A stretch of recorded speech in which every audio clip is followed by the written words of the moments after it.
নমস্কার, কেমন আছেন সবাই? পিয়ারি লাইফস্টাইলের আরও একটি ব্লগে স্বাগত জানাই। আজ ফ্রাইডে, ঘড়িতে 9:30 মতো বাজে। এখন থেকে আজকের ব্লগটা স্টার্ট করছি। সকাল থেকে তো প্রচণ্ড বৃষ্টি হচ্ছে, তাই আর ব্লগটা স্টার্ট করতে পারিনি। তো এখন ব্লগটা স্টার্ট করলাম। প্রচুর বৃষ্টি হচ্ছে আর গাছের পাতাতে বৃষ্টির জল পড়ে গাছের পাতাগুলো কেমন হয়েছে দেখুন, আর গাছগুলো পুরো স্নান করে গেছে বৃষ্টিতে। পিচ পিচ বৃষ্টি হচ্ছে, একদমই ভালো লাগছে না। 9:30 বাজছে, আমাকে তো রেডি হয়ে এরপর অফিসে বেরোতে হবে। তো ভাবলাম যে কয়েকদিন তো ব্লগ শ্যুটই করা হয়নি, আজকে ব্লগ একটু স্টার্ট করি। তো ওইদিকে গাছের আমগুলো দেখেছেন, কয়েকটা হনুমানে খেয়ে এখনো কয়েকটা অবশিষ্ট রেখেছে। আর এদিকে চিনি কি করছে একবার চলুন দেখিয়ে নিয়ে আসি। চিনি তো সকাল থেকে উঠে দুষ্টুমি শুরু করে দিয়েছে। এই দেখুন, এইখানে চিনি এখন ওই যে বাবা বাবা তোমার সাথে কথা বলছে না। ওর একটা ফোনের কভারে ওর বাবার পিকচার দেওয়া আছে, তো এটাকে নিয়ে বাবা বাবা করছে। বাবা কি বলছে? বাবা তুমি কালকে কি খেতে গেছিলে একবার বলো তো। ফুচকা খেতে গেছিলে? কি খাচ্ছিলে কালকে? ফুচকা। ও বাবা, তুমি ফুচকা খেতে পারো? আজকে ফুচকা খেতে যাবে নাকি? যাবে? আচ্ছা, তুমি মাসিমণির কাছে এখন বসো। হ্যাঁ, জানলার দিকে বৃষ্টি দেখো, কেমন বৃষ্টি হচ্ছে। জানলার দিকে বসে বসে বৃষ্টি দেখো। ওর মাসিমণিরও জ্বর হয়েছে, এখানে শুয়ে রয়েছে। আর ওই যে মাসিমণির কাছে দুষ্টুমি করে বেড়াচ্ছে। টাটা।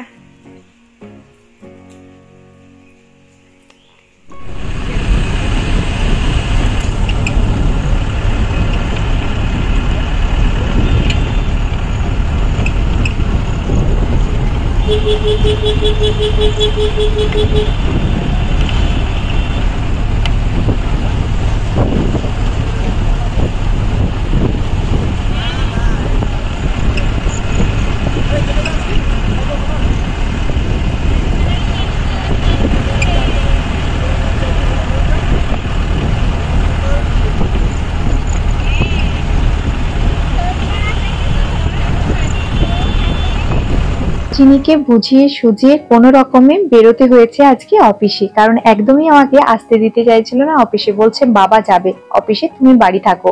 তো যাই হোক করে ওকে বুঝিয়ে সুঝিয়ে বেরিয়ে টেকার ধরে এখন চলে এসেছি আমার গন্তব্যস্থল শালবনীতে। এখান থেকে সোজা অফিসে চলে যাব, তারপর কাজ বাজ করে বাড়ি যাব। তারপর শুভ ভাই এসেছিল আমার স্কুটিটা নিয়ে পড়তে শালবনীতে। তো এখান থেকে আজকে শুভর সাথেই বাড়ি যাচ্ছি, কারণ টেকারে ভেবেছিলাম যাব, কিন্তু শুভ ভাইয়ের যেহেতু 4:30টার পরেই টিউশন ছুটি হয়ে গেল, যার কারণে ভাবলাম যে ওর সাথেই বাড়ি চলে যাই। আর স্কুটিতে গেলে কি হয় জানেন তো, তাড়াতাড়ি একটু বাড়ি পৌঁছে যাওয়া যায়। আর টেকার তো এখানে সেখানে দাঁড়াবে, এই করবে। তো ওই জন্য শুভ ভাইয়ের সাথে যাচ্ছি। আর যেহেতু আমাদের আগামীকাল রয়েছে আমাদের বিপত্তারিণী পুজো, যার জন্য কিছু ফল টল কিনে নিয়েছি, আনারস, কলা, আপেল, এই আর কি যে যে ফলগুলো লাগে পুজোতে সেই ফলগুলোই কিনে নিয়েছি। তো আনারসটা একটু সস্তায় পেলাম জানেন তো, একটা বড় আনারস নিয়েছি, তার দামটা অনেকটাই কম টাকায় পেলাম। তো যার জন্য একটা গোটা আনারসই নিয়ে নিয়েছি। আর ফলগুলো নিয়ে এখন যাচ্ছি বাড়ি। জানেন আমার স্কুটিটা ভীষণ ডিস্টার্ব করছে, কয়েকদিন বাগাতেও দিলাম, বাগিয়েও কোনো লাভ হয়নি। মানে যতটা ভালো ছিল ততটা আরো খারাপ হয়ে গেছে মনে হচ্ছে। তো দুজনে শুভ ভাইয়ের সাথে বেশ মজা করতে করতে গান করতে করতে যাচ্ছি, বেশ ভালো লাগছে শুভ ভাইয়ের সাথে স্কুটি নিয়ে যেতে। আর আমার না এখন একদমই স্কুটি চালাতে ইচ্ছে করে না, মনে হয় যেন কেউ চালাক আর আমি পেছনে বসে বসে বাড়ি যাব। তো তারপর কি হয়েছে দেখুন, এই একদম বাড়ির দোরগোড়ায় পৌঁছে গেছি। মানে এখান থেকে আমাদের বাড়ি হলো 2 কিলোমিটার মতো। তো এখানে আমার স্কুটির তেল শেষ হয়ে গেছে। ফার্স্টে ভাবলাম তো হয়তো আমার স্কুটিটা খারাপ হয়ে গেল, স্টার্ট হচ্ছিল না। তা ভাবলাম যে শুভকে বললাম যে তুই আমাদের মিস্ত্রি যে মানে স্কুটিটা বাগিয়েছিল তাকে ফোন কর, কি জন্য স্টার্ট হচ্ছে না। তারপর দেখলাম যে একদম গাড়ির তেল শেষ হয়ে গেছে। তো এই অবস্থা, কি করে বাড়ি যাব কে জানে। গাড়ির তেল শেষ হয়ে গেছে, যার জন্য আমরা এখন হাঁটতে হাঁটতে যাচ্ছি। গাড়িটা প্রচুর ডিস্টার্ব করছে, বাগাতে দেওয়া হয়েছিল, কিন্তু কি যে ছাতার মাথা বাগিয়েছে বুঝতে পারছি না। গাড়ির তেল শেষ, এখানে হাঁটতে হাঁটতে যাচ্ছি। এই যে চ আয়,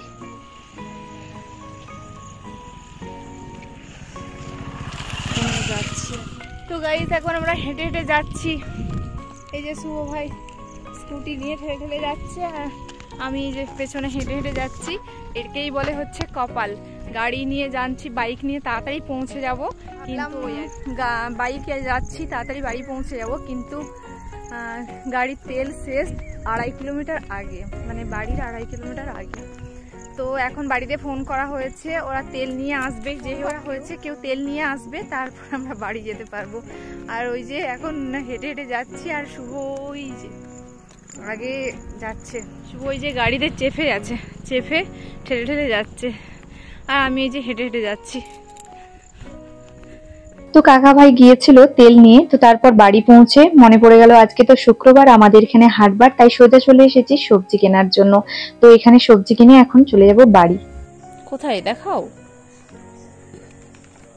তুমি, কোথায় ছবি? এই তো হ্যাকের এত ছবি এঁকেছো তুমি, এত? আচ্ছা তুমি ফোনে দেখাবে, আচ্ছা দেখাও দেখাও দেখাও।